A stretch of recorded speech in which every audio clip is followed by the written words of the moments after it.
حبيبنا وشفيعنا ومولانا محمد.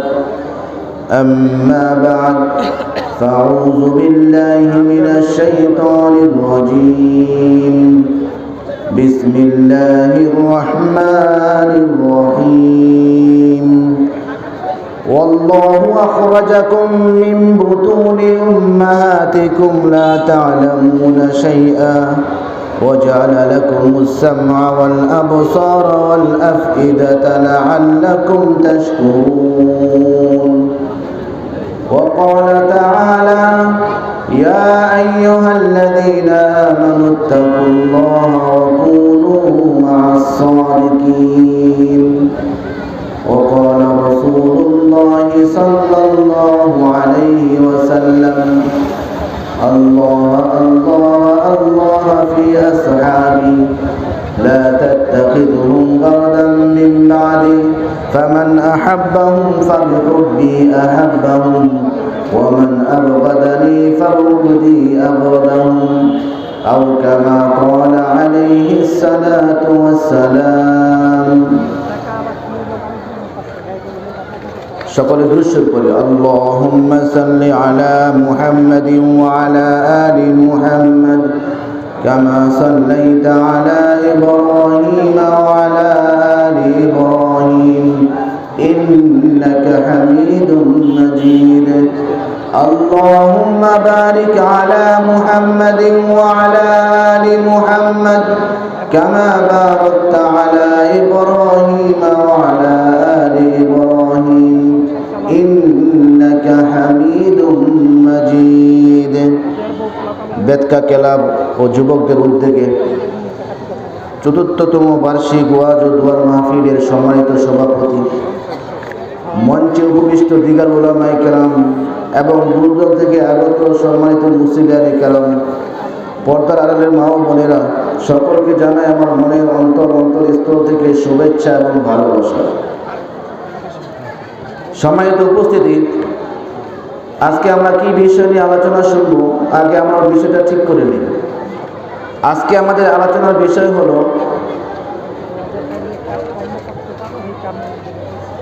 আল্লাহ ওয়ালাদের সুহবত।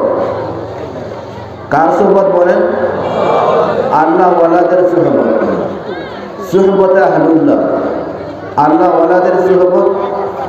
এই বিষয়টা নিয়ে আমরা আলোচনা করবো ইনশাআল্লাহ। আল্লাহ আমাদের সকলকে এই বিষয়টা নিয়ে আলোচনা শোনা, বুঝা, আমল করা তৌফিক দান করে।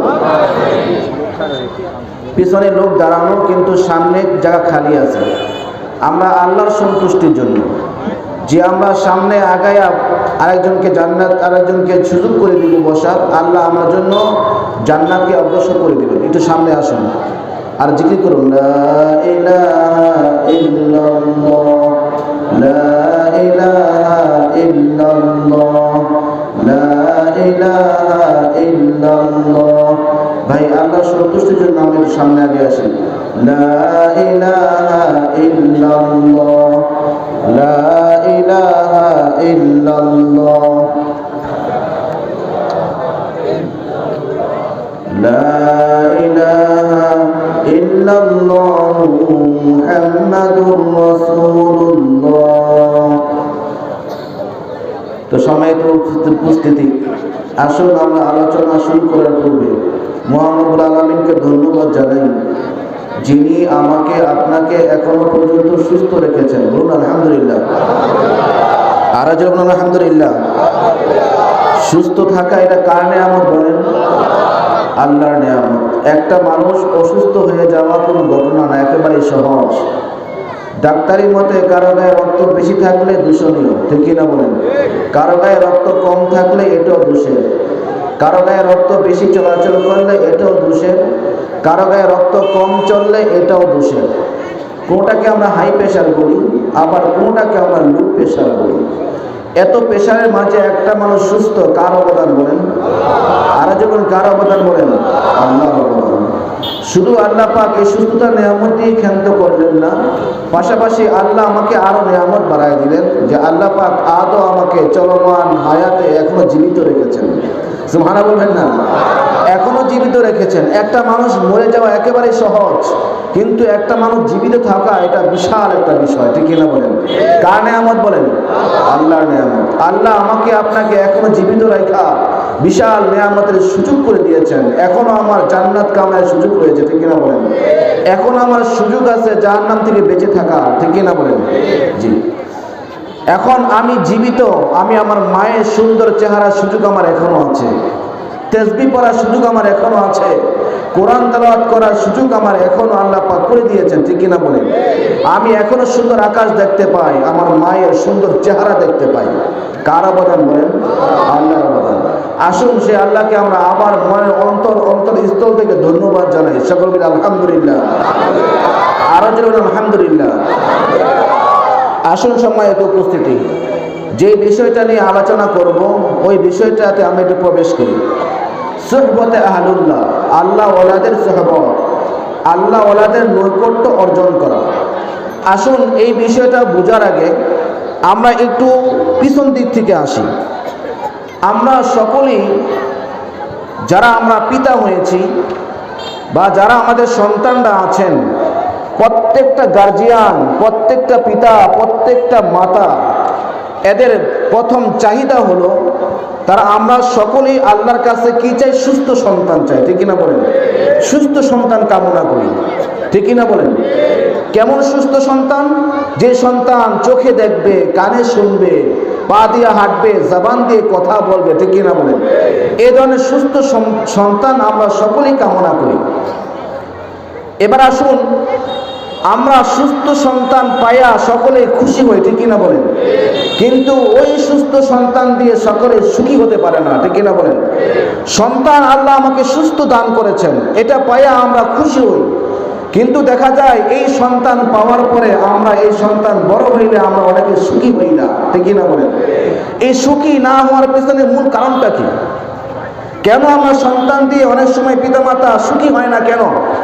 খুশি তো আমরা সকলেই হই, আল্লাহ সুস্থ সন্তান দান করেছেন আমাকে, কিন্তু এই সন্তান দিয়ে একটা পর্যায়ে গিয়ে আমরা অনেক ব্যথিত হই, লাঞ্ছিত হই, বঞ্চিত হই, ঠিক কিনা বলেন? মূল কারণটা কি? আল্লাহ এটাই বলেছেন, ওয়াল্লাহু আখরাজাকুম মিন বুতুনি উম্মাহাতিকুম লা তা'লামুনা শাইআ ওয়া জা'আলা লাকুমুস সাম'a ওয়াল আবসারা ওয়াল আফইদা লা'আল্লাকুম তাশকুরুন। আল্লাহ চমৎকার করে বলেছেন যে আল্লাহু আখরাজাকুম মিন বুতুনি উম্মাহাতিকুম, আল্লাহ তোমাকে মায়ের গর্ভ থেকে বের করেছেন। আল্লাহ তোমাদেরকে মায়ের গর্ভ থেকে বের করেছেন। লা তা'লামুনা শাইআ, এমত অবস্থায় তুমি কিছুই জানতে না। আমরা কিছু জানতাম বলেন? আমি যখন মায়ের গর্ভ থেকে দুনিয়াতে আসছি, আমি আপনি কিছুই জানতাম না। ওয়াজআলা লাকুমুস সাম'a, আল্লাহ আমাকে কান দিলেন। ওয়াল আবসারা, আল্লাহ আমাকে দৃষ্টি শক্তি দিলেন। ওয়াল আফইদা, আল্লাহ আমাকে অন্তর দিলেন, ঠিক কি না বলেন? কেন? লাআল্লাকুম তাশকুরুন, যাতে করে তোমরা আমার শুকরিয়া আদায় করো। তাহলে এবার আসুন, আল্লাহ আমার চাহিদা অনুযায়ী আমাকে সন্তান দান করলেন, সুস্থ সন্তান। যেরকম আমরা চেয়েছিলাম, যে সন্তান কানে শুনতে পাবে, যে সন্তান চোখ দিয়ে দেখবে, যে সন্তান পরিপূর্ণ থাকবে, পূর্ণাঙ্গ থাকবে, যাতে করে সন্তান বিকলাঙ্গ না হয়, ঠিক কিনা বলেন? এবার আল্লাহ আমার চাহিদাকে পূরণ করলেন। বান্দা, তুমি সুস্থ সন্তান চাইছো, আমি আল্লাহ তোমাকে সুস্থ সন্তান দিলাম, চোখে দেখনেওয়ালা, কানে শুননেওয়ালা। এবার আমি যেহেতু আল্লাহ তোমার চাহিদাকে পূরণ করছি, এবার তুমি আমার চাহিদাকে পূরণ করবা, ঠিক কিনা বলেন? আল্লাহ আমার চাহিদা পূরণ করছে না? চাহিদা পূরণ করেছেন। আমার ছেলে কথা বলে, আমার ছেলে চোখে দেখে, আমার ছেলে কানে শোনে, আমার ছেলে পা দিয়ে হাঁটে, আমার ছেলে হাত দিয়ে ধরতে পারে, সে পূর্ণাঙ্গ হয়েছে। এই নিয়ামত কে দিয়েছেন বলেন? আল্লাহ দিয়েছেন। এবার আল্লাহর চাহিদা হলো যে বান্দা, আমি তোমাকে দেখনেওয়ালা, শুননেওয়ালা সন্তান দিলাম। এবার আমার চাহিদা হলো আমি বান্দা দেখব তুমি তোমার সন্তানকে কি শোনাও এবং কি দেখাও, ঠিক কিনা বলেন? এবার বান্দাকে শোনানোর দায়িত্ব কার বলেন? আমার। বান্দাকে দেখার দায়িত্ব কার? আমার সন্তানকে কে শোনাবে? আমি শোনাবো। আমার সন্তানকে কে দেখাবে? আমি দেখাবো।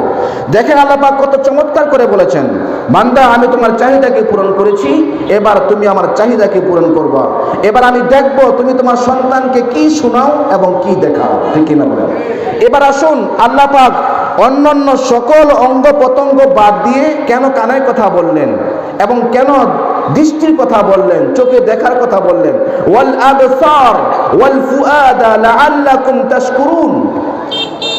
এবার কান এবং চোখে দেখা, কানের সাথে বলার সাথে গভীর সম্পর্ক, ঠিক কিনা বলেন? এবং দেখার সাথে অনুকরণের সাথে গভীর সম্পর্ক, ঠিক কিনা বলেন?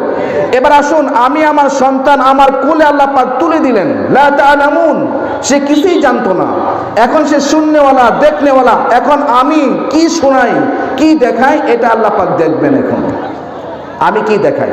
এবার আসুন, আমি আমার সন্তান কি শোনাচ্ছি এবং কি দেখাচ্ছি?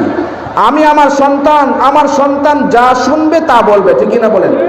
এবার দেখবেন আপনার সন্তান যখন 5 বছর 7 বছর হলো, এখন আপনার সন্তান গান বলে, জবান দিয়ে তার গান বের হয়, তাহলে আপনি মনে করবেন এই গান সে কান দিয়ে শুনেছে, ঠিক কিনা বলেন? যেটা কান দিয়ে শুনে সেটা যে জবানে বলে। আপনার সন্তান নাচ করে ড্যান্স করছে, তাহলে আপনি বুঝবেন আপনার সন্তান এই নাচ কোথাও চোখ দিয়ে দেখেছে, ঠিক কিনা বলেন? এবার আল্লাহর কথা হলো, তুমি তোমার বান্দাকে কি শোনাও এবং কি দেখাও। সম্মানিত উপস্থিতি, আল্লাহ আমাকে সন্তান দান করেছেন পুত পবিত্র, এতে কোনো কি ছিল না, সমস্যা ছিল না, কোনো ময়লা আবর্জনা ছিল না। একটা সন্তান যখন জন্ম নেয় তখন আল্লাহ পাকের পক্ষ থেকে গোপনে বলা হয়, ইয়া ইবনে আদম খরাজতা মিনাত তুরাবি ফালা যামবা ওয়ালা সাইয়্যা ফাহফাজ আমানাতি। হে আদম সন্তান, তুমি মাটি থেকে জন্ম নিয়েছো, ফালা যামবা ওয়ালা সাইয়্যা, তোমার কোনো গুনাহ নাই, তোমার কোনো পাপ নাই, পঙ্কিলতা নাই, তুমি নিট এন্ড ক্লিন, একদম পুত পবিত্র। ফালা ফাহফাজ আমানাতি, তুমি আমার এই আমানতকে কি রাখো? ঠিক রাখো। যখন ওই সন্তান মারা যায় তখন আল্লাহ পাকের পক্ষ থেকে গোপনে বলা হয়, ইয়া ইবনে আদম লিমাযা দাইয়াতা আমানাতি, হে আদম সন্তান, কেন তুমি তোমার আমানতের খেয়ানত করলে? ঠিক না বলেন?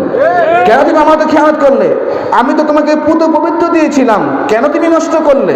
রাসূল সাল্লাল্লাহু আলাইহি ওয়াসাল্লাম চমৎকার বলেছেন, কুল্লু মাউলুদিন ইউলাদু আলা ফিতরাতিল ইসলাম ফাআবওয়াহু ইউওয়াহিদানিহি ওয়া ইউনাসসিরানিহি ওয়া ইউমাজ্জিসানিহি কামা জাআ ফি হাদিস রাসূলিল্লাহ সাল্লাল্লাহু আলাইহি ওয়াসাল্লাম। রাসূল চমৎকার বলেছেন, প্রত্যেকটা সন্তান যখন জন্ম নেয় তখন সে আল্লাহ পাকের পক্ষ থেকে স্বভাবগত জন্মগত সে ইসলামী মনোভাব নিয়ে জন্ম নেয়, ঠিক কিনা বলেন? কিন্তু পারিপার্শ্বিকতার কারণে, মায়ের কারণে, পিতার কারণে, সমাজের কারণে, ব্যবস্থাপনার কারণে ওই পুত পবিত্র সন্তানটা সে ইহুদি হয়ে যায়, নাসারা হয়ে যায়, মুশরিক হয়ে যায়। তার পিছনে মূল কারণ হলো আমি আর আপনি, ঠিক কিনা বলেন? আমি আর আপনি। আল্লাহ তো আমাকে সন্তান দিয়েছেন একেবারেই কাদামাটি দিয়েছেন। আপনি ইচ্ছা করলে এটাকে যে কোনোভাবে সাজাইতে পারতেন, আপনার কোলে তুলে দিয়েছেন। এবার তুমি বান্দা, তুমি তোমার সন্তানকে তোমার মতো করে বানায় নাও। তুমি দেখনেওয়ালা চাইছো, আমি দেখনেওয়ালা দিছি, শুননেওয়ালা চাইছো, আমি শুননেওয়ালা দিছি। এবার আমি দেখবো তোমার সন্তানকে কি শোনাও কি দেখাও, ঠিক কিনা বলেন? কিন্তু দেখা যায় আমার সন্তান বড় হইল, 20 বছর 25 বছর 40 বছর 30 বছর হইল। আচ্ছা বলেন তো, এই 30 বছর বয়সে আপনার সন্তানকে কয়টা সূরা মুখস্থ করাইছেন? আপনার সন্তান কি কোরআন শরীফ পড়তে জানে? আপনার সন্তান কি কোরআন তেলাওয়াত জানে? আপনার সন্তান কি এখনো মসজিদে আসে? আপনার পিতার কোনো খবর নাই, আপনার পিতার কোনো খবর নাই। কি জবাব দিন আল্লাহর কাছে বলেন? আল্লাহর কাছে আমরা কি জবাব দিব বলেন? আজকে যুবক সমাজের চরিত্র কয়লা ময়লা পাথরে পরিণত হয়েছে। আপনার সন্তান কার সাথে মিশে, কার সাথে কথা বলে, আমার পিতার কোনো খবর নেই। এই জন্য আপনার গার্জিয়ানের দায়িত্ব হলো আপনার সন্তান কার সংস্পর্শে থাকবে, কার সোহবতে থাকবে, এটা প্রত্যেকটা গার্জিয়ানের দায়িত্ব হলো আপনার সন্তানের ফ্রেন্ডশিপ কি আপনি বাছাই করে দেওয়া। এটাই বলেছে সোহবতে আহলুল্লাহ, আপনার সন্তানকে আল্লাহওয়ালাদের সোহবতে দিয়ে দেন। A good man you ship good party, a bad man you ship bad party. একটা ভালো মানুষ সে ভালো মানুষের সঙ্গী হয়, একটা খারাপ মানুষ সে খারাপ মানুষের সঙ্গী হয়, ঠিক কিনা বলেন? অনেক সময় দেখা যায় সঙ্গে দোষের কারণে আপনার পুত্র পবিত্র সন্তানটা কয়লা ময়লা পাথর পরিণত হয়ে যায়। আবার দেখা যায় সঙ্গ ভালো হওয়ার কারণে আপনার সন্তানটা নামাজি হয়ে যায়, কোরআন পড়নেওয়ালা হয়ে যায়। তার পিছনে মূল কারণ হলো সোহবত, ঠিক কিনা বলেন? মূল কারণ কি বলেন? সোহবত। এজন্য আপনার সন্তান কোথায় যায়, আপনার মেয়ে কোথায় যায়, এগুলার গতিবিধি ফলো করা প্রত্যেকটা গার্জিয়ানের দায়িত্ব এবং কর্তব্য, ঠিক কিনা বলেন? দায়িত্ব এবং কর্তব্য। এবার আসুন সম্মানিত উপস্থিতি, সুহবতে আহলুল্লাহ। এবার আপনার সন্তান যাতে করে ভালো মানুষের সংস্পর্শে থাকে, আপনার সন্তান সে মদারু, আপনার সন্তান ড্রিঙ্কস করে, আপনার সন্তান যে আজে বাজে জায়গাতে যায়, আপনি পিতার কোনো খবর নাই, কোনো হুঁশ নাই, এই পিতা দুনিয়াতে না থাকার চাইতে কবরে থাকা হাজার গুণে ভালো। আপনি কবরে চলে যান, আপনার দুনিয়াতে থাকার দরকার নেই। আপনার সন্তান নামাজ পড়ে না, নামাজের কথা বলেন না। রাসূল বলেছেন, মুরু আওলাদাকুম লিসসালাতি ইযা বালাগা 7 সিনিন ফাআদরিবুহু ইযা বালাগা 10 সিনিন। আপনি আপনার সন্তানকে নামাজের কথা বলুন যখন আপনার সন্তান 7 বছরে পৌঁছে। রাসূল পরক্ষণ আবার বললেন, ফাআদরিবুহু ইযা বালাগা 10 সিনিন। সন্তানকে পিটাই করো, শাসন করো যখন সন্তান 10 বছরে পৌঁছে। আচ্ছা বলেন তো, আমি আপনি কি আমার সন্তানের ব্যাপারে রাসূলের এই হাদিসটা মানছি? কয়জন আদেশ করেছি বলেন? এই জন্য তো আল্লাহ পাক বলেছেন, তুমি সুস্থ সন্তান চাইছো, আমি সুস্থ সন্তান দিলাম, এবার আমি দেখবো তুমি কি দেখাও কি শোনাও। সর্বপ্রথম সন্তান কার মুখ থেকে শুনে? পিতার মুখ থেকে শুনে, মায়ের মুখ থেকে শুনে। যা শুনে সন্তান তা বলবে। সর্বপ্রথম সন্তান কার কাছ থেকে দেখে? মায়ের কাছ থেকে দেখে, সন্তানের কাছ থেকে দেখে, সন্তান মায়ের কাছ থেকে দেখে, পিতার কাছ থেকে দেখে। যখন যা দেখে তখন সন্তান তা অনুসরণ করে, ঠিক কিনা বলেন? এবার আসল সম্মানিত উপস্থিতি, তাহলে আমার সন্তানকে ভালো রাখার জন্য আমার দায়িত্ব হলো আমার সন্তানের ফ্রেন্ডশিপ যাতে করে ভালো মানুষের সাথে হয়, ঠিক কিনা বলেন? এবার আসুন, ভালো মানুষের সাথে সংস্পর্শ থাকার ব্যাপারে আল্লাহ পাক কোরআনে কি বলেছেন, রাসূলের হাদিস কি বলেছে। এবার আসুন, সুহবত আহলুল্লাহ। সুহবত কাকে বলে? সুহবত বলা হয় সংস্পর্শ, বন্ধুত্ব, ফ্রেন্ডশিপ, সাথী। সুহবত কাকে বলে বলেন? সাথী, বন্ধুত্ব, ফ্রেন্ডশিপ। আহলুল্লাহ বলা হয় আল্লাহওয়ালা। আহলুল্লাহ কি বলা হয়? আল্লাহওয়ালা। তাহলে আমার ফ্রেন্ডশিপ, আমার বন্ধুত্ব কার সাথে হওয়া দরকার বলেন? আল্লাহওয়ালার সাথে হওয়া দরকার, ঠিক কিনা বলেন? আল্লাহওয়ালার সাথে হওয়া দরকার। এবার আসুন, ফ্রেন্ডশিপ, আল্লাহওয়ালা হওয়া, ভালো মানুষের সাথে সংস্পর্শ রাখা, এ ব্যাপারে আল্লাহ পাক কোরআনে কি বলেছেন? আল্লাহ কোরআনে বলেছেন, ইয়া আইয়ুহাল্লাযীনা আমানুত্তাকুল্লাহা ওয়া কুনু মা'আস সাদিকিন। ইয়া আইয়ুহাল্লাযীনা আমানুত্তাকুল্লাহা ওয়া কুনু মা'আস সাদিকিন। আল্লাহ ঈমানদারদেরকে দেখে বললেন, হে ঈমানদারেরা, ওয়া কুনু মা'আস সাদিকিন, তোমরা নেক লোকদের সাথী হও। কাদের সাথী হতে বলছেন? নেক লোকদের সাথী হতে বলেছেন। তাহলে প্রত্যেকটা মানুষের দায়িত্ব হলো আমার ফ্রেন্ডশিপ যাতে করে একজন আল্লাহওয়ালা, ভালো মানুষ, নামাজি, কোরআন পড়নেওয়ালা, ভদ্র মানুষের সাথে আমার ফ্রেন্ডশিপ হয়। তাহলে এখানে বললেন, ইয়া আইয়ুহাল্লাযীনা আমানু। অনেকে পিছনে দাঁড়িয়ে আছে, আমার সামনে চলে আসে, আসুন সামনে আসুন। আর জিকির করুন, লা ইলাহা ইল্লাল্লাহ। একটু হাত উঠান। লিল্লাহি তাকবীর, লিল্লাহি তাকবীর, লিল্লাহি তাকবীর। আল্লাহ সন্তুষ্টের জন্য একটু আগে আসেন। আমরা আগে আইসা একজন ভাইকে সুযোগ করে দেব, আল্লাহ আমার জন্য জান্নাতের রাস্তাকে সহজ করে দিবেন। সুবহানাল্লাহ বলেন না? আল্লাহ আমার জন্য কি করে দিবেন বলেন? জান্নাতের রাস্তাকে সহজ করে দিবেন। তো খৈর ইনশাআল্লাহ।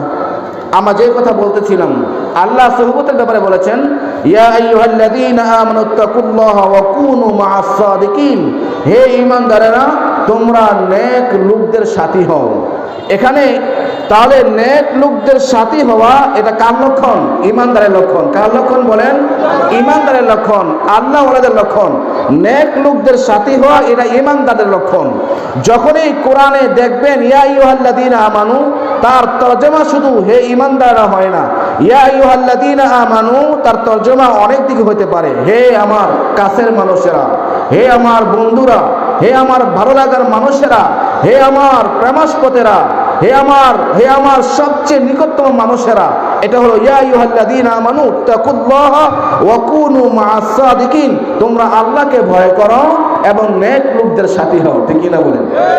দেখা যায় একটা মানুষ খারাপের সাথে মিললে খারাপ হয়ে যায়, একটা মানুষ ভালোর সাথে মিললে ভালো হয়ে যায়। ঠিক কি না বলেন?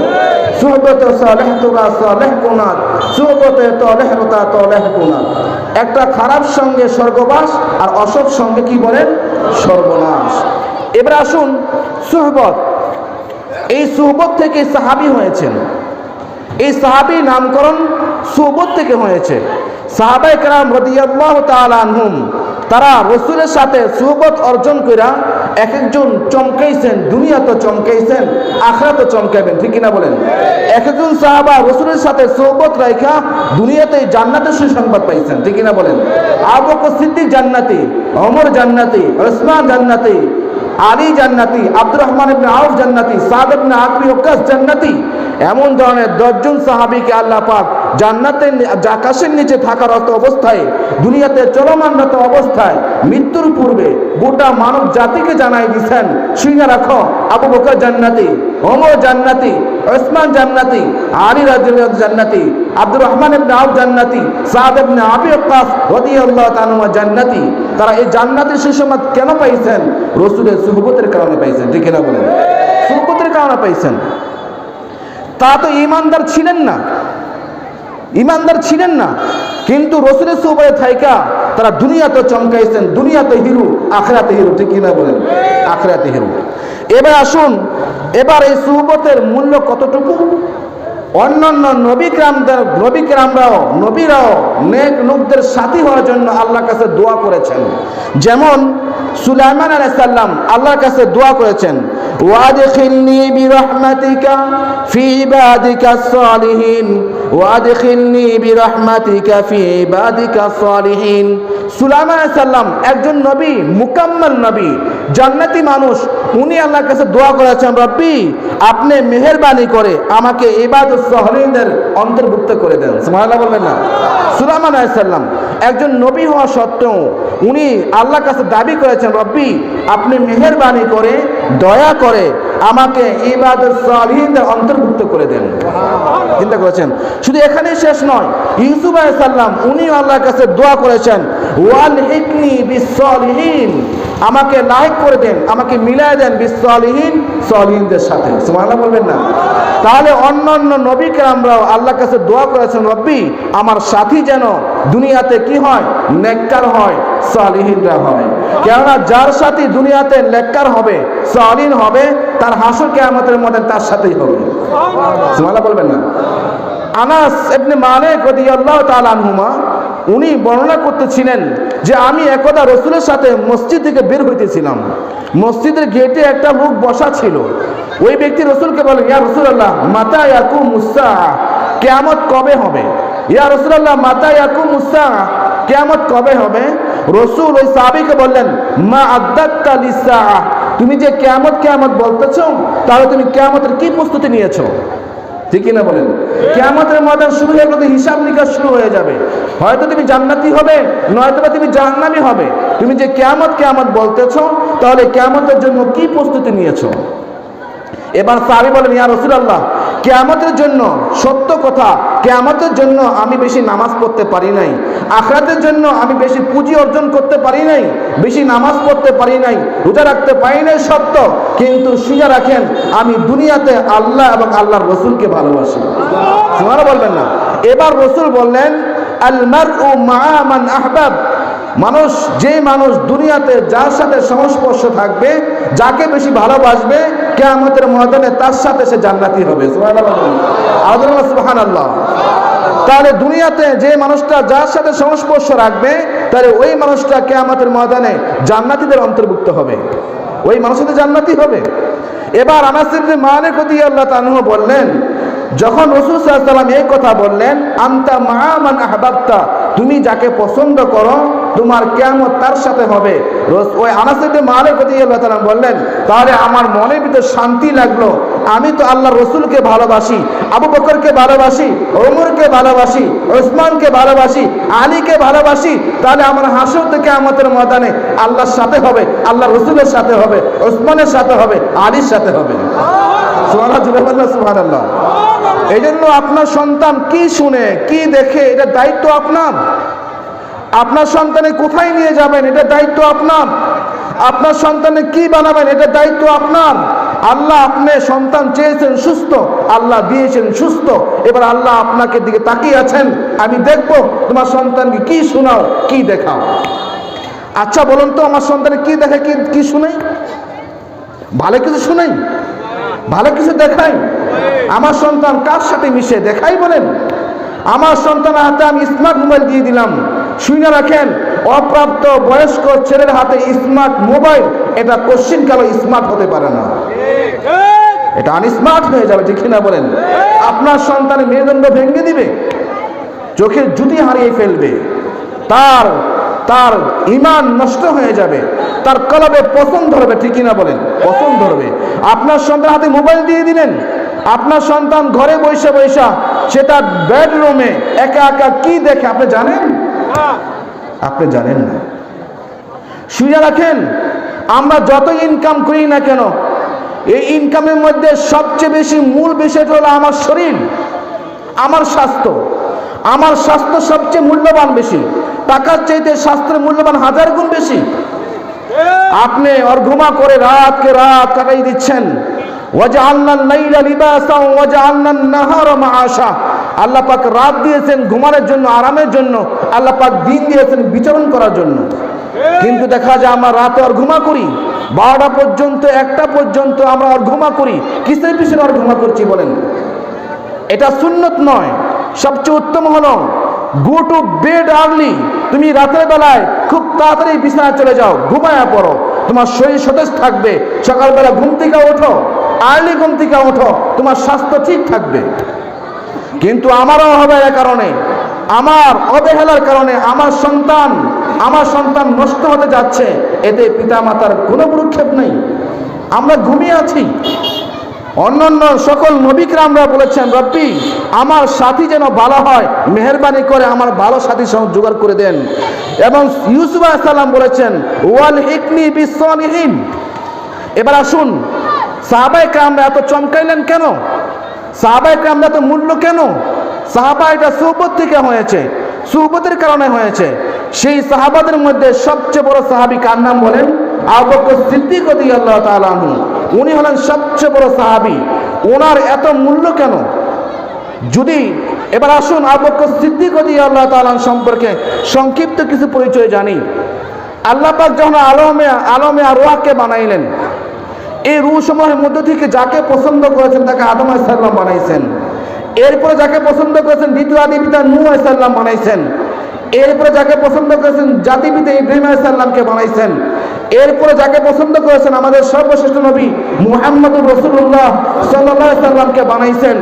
এরপরে যাকে পছন্দ করেছেন উম্মতের সেরা উম্মত আবু বকর সিদ্দিককে বানাইছেন। সে হলো আবু বকর সিদ্দিক রাদিয়াল্লাহু তাআলা। উনার এত মূল্য কেন? উনার এত মূল্যের মূল কারণ হলো, উনি এত দামি হওয়ার মূল কারণ হলো সুহবতের কারণে।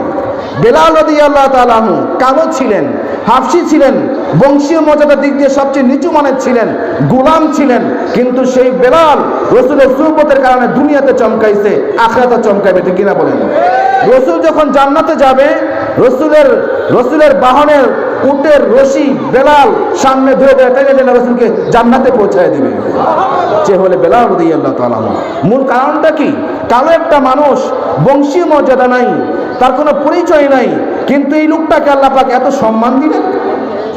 এর মূল কারণ হলো সুহবত। এজন্য আসুন, আমি, আপনি, আমার সন্তান কার সাথে মিশবো, কার সাথে চলবো, এটা আমাদের এখন থেকে যাচাই করে নেওয়া দরকার, বাছাই করে নেওয়া দরকার, ঠিক কিনা বলেন? এবার আসুন সম্মানিত উপস্থিতি, সবচেয়ে বড় সাহাবী ছিলেন আবু বকর সিদ্দিক রাদিয়াল্লাহু তাআলা আনহু। উনি রাসূলের সাথে যত সুহবত পেয়েছেন, যত কাছাকাছি ছিলেন, অন্যান্য সাহাবীরা এতটা কাছাকাছি ছিলেন না। তার সম্পর্কে কিছু কথা বলি। আবু বকর সিদ্দিক রাদিয়াল্লাহু তাআলা আনহু, তার বয়স ছিল 16, আর আমাদের নবী মুহাম্মদ রাসূলুল্লাহ সাল্লাল্লাহু আলাইহি ওয়াসাল্লাম তার বয়স ছিল 18। আবু বকর সিদ্দিক রাসূলের তুলনায় 2 বছর ছোট ছিলেন। কয় বছর ছোট ছিলেন বলেন? 2 বছর ছোট ছিলেন। একটু হাত উঠান, ঝাঁকানাকা দেন। লিল্লাহি তাকবীর, লিল্লাহি তাকবীর।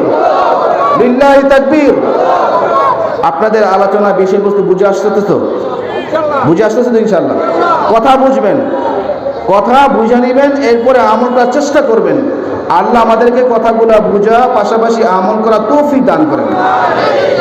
যে এবার আসুন সম্মানিত উপস্থিতি, আবু বকর সিদ্দিক রাদিয়াল্লাহু তাআলা বয়স ছিল 16 এবং আমাদের নবী মুহাম্মদ রাসূলুল্লাহ সাল্লাল্লাহু আলাইহি সাল্লাম তার বয়স ছিল কত বলেন? 18। আমরা জানতাম না। এবার আসুন, আবু বকর সিদ্দিক রাদিয়াল্লাহু তাআলা একদা শামে গেলেন, ওখানে একটা স্বপ্ন দেখেছিলেন। ওই স্বপ্নটা উনি এক পাদ্রীকে জানাইলেন যে আমি তো একটা এরকম স্বপ্ন দেখেছি। এবার পাদ্রী বললেন, তোমার স্বপ্ন হলো এটাই যে তোমার মক্কাতে একজন লোকের আবির্ভাব হবে, নাম হবে মুহাম্মদ, এই লোকটার নবী হবে এবং এই লোকটার প্রথম খলিফা তুমি হইবা। আবু বকর সিদ্দিক রাদিয়াল্লাহু তাআলা আনহু তার কথাটা দাফন করলেন, বুকে চেপে রাখলেন, কাউকে আর শেয়ার করেননি। এবার রসুলের সাথে সুহবত হয়ে গেল। রসুল সাল্লাল্লাহু আলাইহি ওয়াসাল্লাম যখন 40 বছর উপনীত হলেন, নবুয়তি পাইলেন। এবার রসুল আবু বকর সিদ্দিককে বলেন, হে আবু বকর, দেখেন আবু বকর সিদ্দিক যিনি আউয়ালু মান দাখালা ফিল ইসলাম, যিনি সর্বপ্রথম মুসলমান হয়েছেন। সুবহানাল্লাহ বলবেন না? এবার রসুল বললেন, হে আবু বকর, আমি নবী, আমার প্রতি তুমি ঈমান আনো। এবার আবু বকর বললেন, ইয়া রাসূলুল্লাহ, আপনি যে নবী, মা হুয়া দলিল, এটা প্রমাণ কি? রসুল বললেন, এটার প্রমাণ হলো তুমি যে ওই যে স্বপ্ন দেখেছিলা, ওই স্বপ্ন হলো এটার প্রমাণ। এবার আবু বকর সিদ্দিক রাদিয়াল্লাহু তাআলা আর কোনো প্রশ্ন করলেন না, সাথে সাথে বললেন, আশহাদু আল্লা ইলাহা ইল্লাল্লাহ মুহাম্মাদুর রাসূলুল্লাহ।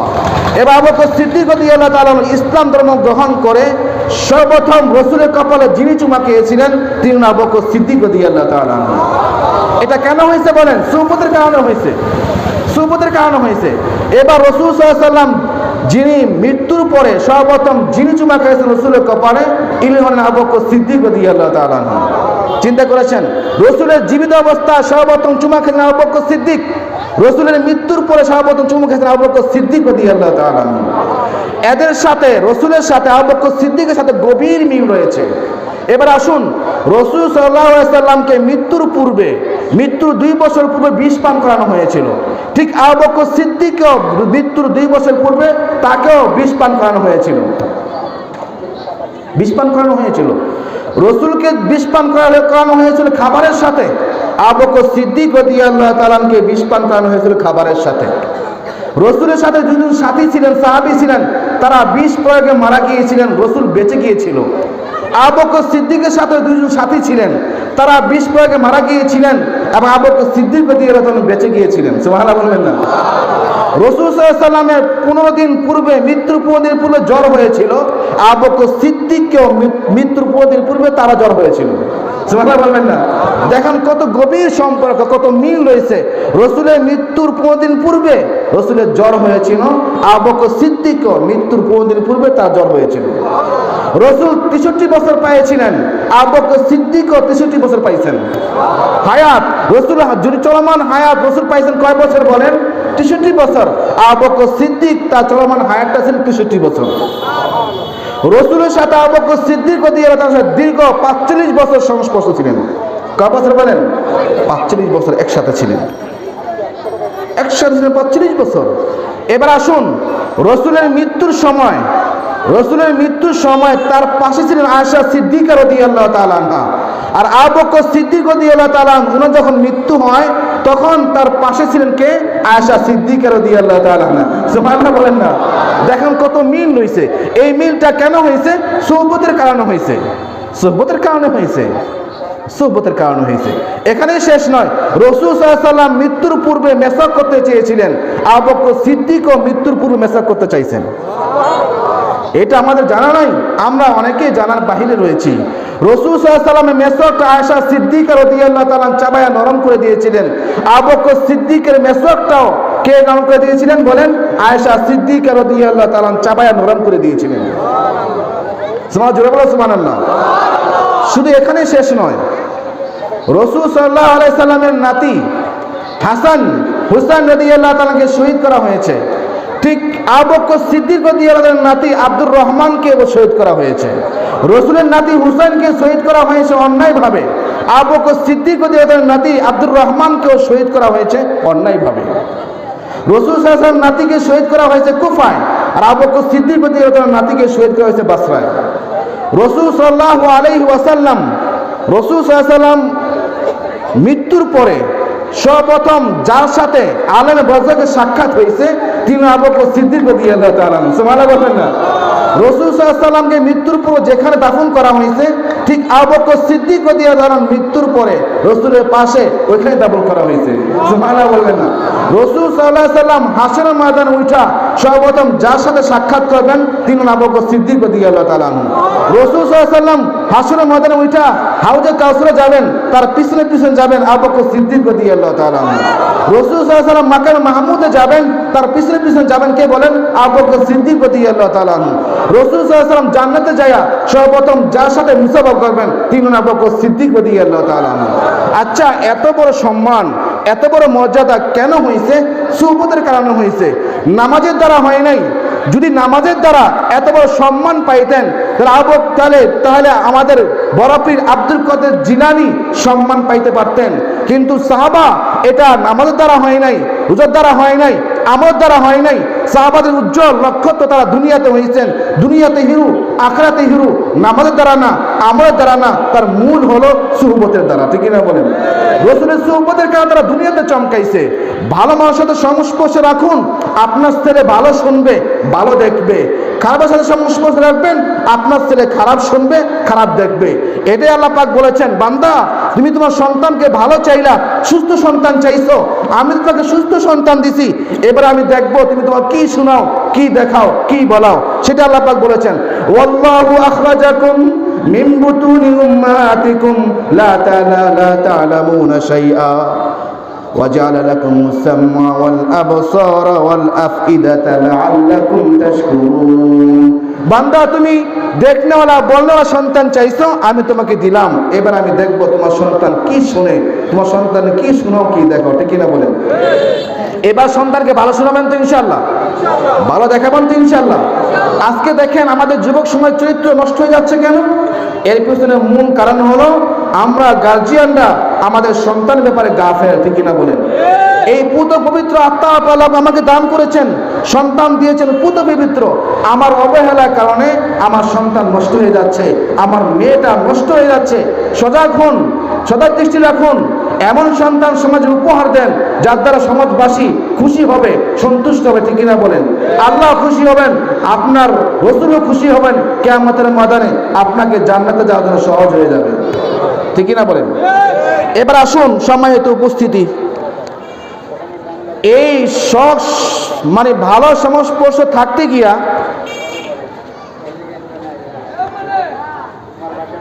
লুকমান হাকিম আলাইহিস সালাম উনি ওনার সন্তানকে নসিহত করেছেন, ইয়া বুনাইয়া ইয়া ইবনি আলাইকা বিল মাজালিসিল উলামা ওয়াসমা কালামাল হুকামা লিআন্না কালামাল হিকমা ইউহয়িল কালবাল মাইয়িতা কামা ইউহয়িল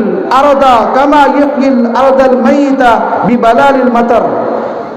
লুকমান হাকিম আলাইহিস সালাম উনি ওনার সন্তানকে বললেন, হে বেটা শোনো, আমি তোমাকে নসিহত করছি। কি নসিহত? আলাইকা বিল মাজালিসিল উলামা, তুমি আলেমদের মজলিসে বসবা। ওয়াসমা কালামাল হুকামা, এবং এদের মূল্যবান কথাগুলোকে শুনবা। জানো আলেমদের মজলিসে বসলে, ভালো লোকদের মজলিসে বসলে, ভালো ভালো কথা শুনলে তোমার মৃত্যু কলবটাকে আল্লাহ পাক জিন্দা করে দিবেন, আলোকিত করে দিবেন। যেমন মৃত মাটিকে আল্লাহ পাক জিন্দা করে দেন, উর্বর করে দেন বৃষ্টির মাধ্যমে। ঠিক কিনা বলেন? বৃষ্টি হলে কি হয় বলেন? বৃষ্টির মাধ্যমে খড়কুটো মাটিগুলা, শুকনো মাটিগুলা, মৃত মাটিগুলা বৃষ্টির কারণে প্রাণ ফিরে পায়। ওখান থেকে এই জমিনটা সুজলা সুফলা, ফলে ফুলে ভরপুর হয়ে যায়, সুন্দর পরিবেশ তৈরি হয়।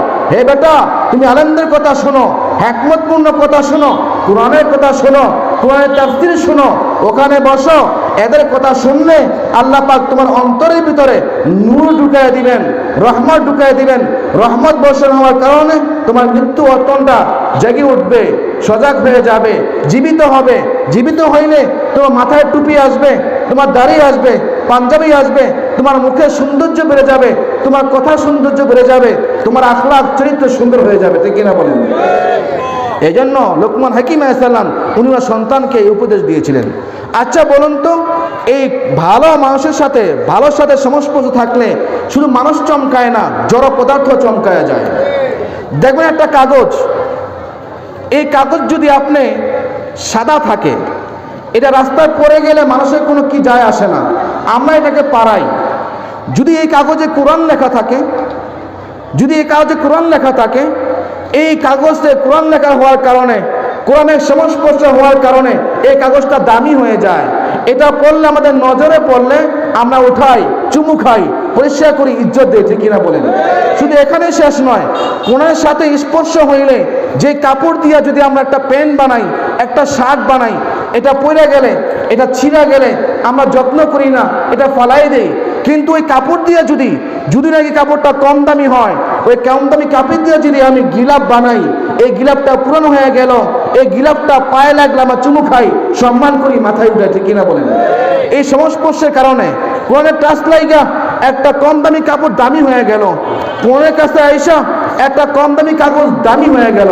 চিন্তা করেন, যদি একটা জড় পদার্থ দামি হতে পারে, তাহলে একটা মানুষ, ভালো মানুষের সংস্পর্শ হলে কেন সে দামি হবে না বলেন?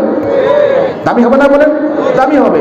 বেলাল দামি হয়েছে, ওমর দামি হয়েছে, ওসমান দামি হয়েছে, আলী রাদিয়াল্লাহু আনহু দামি হয়েছে, সাদ ইবনে আক্কাস দামি হয়েছে। তার পিছনে মূল কারণ হচ্ছে সুহবতের কারণে। কিসের কারণে বলেন? সুহবতের কারণে।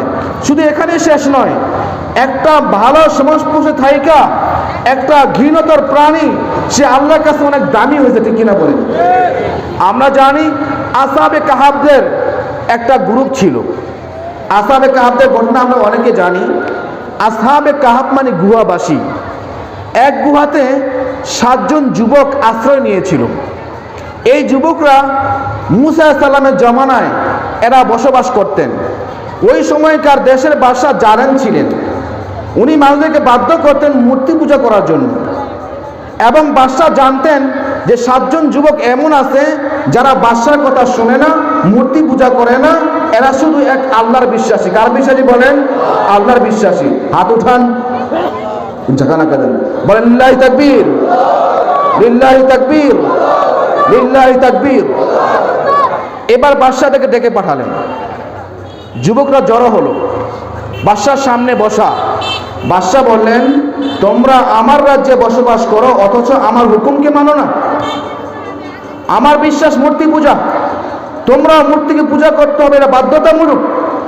এবার যুবকরা বলল, বাদশা আপনি আমাদেরকে মারতে পারেন, কাটতে পারেন, কিন্তু আল্লাহর কসম আমরা মূর্তি পূজা করব না, আমরা এক আল্লাহকে ছাড়া কাউকে মানব।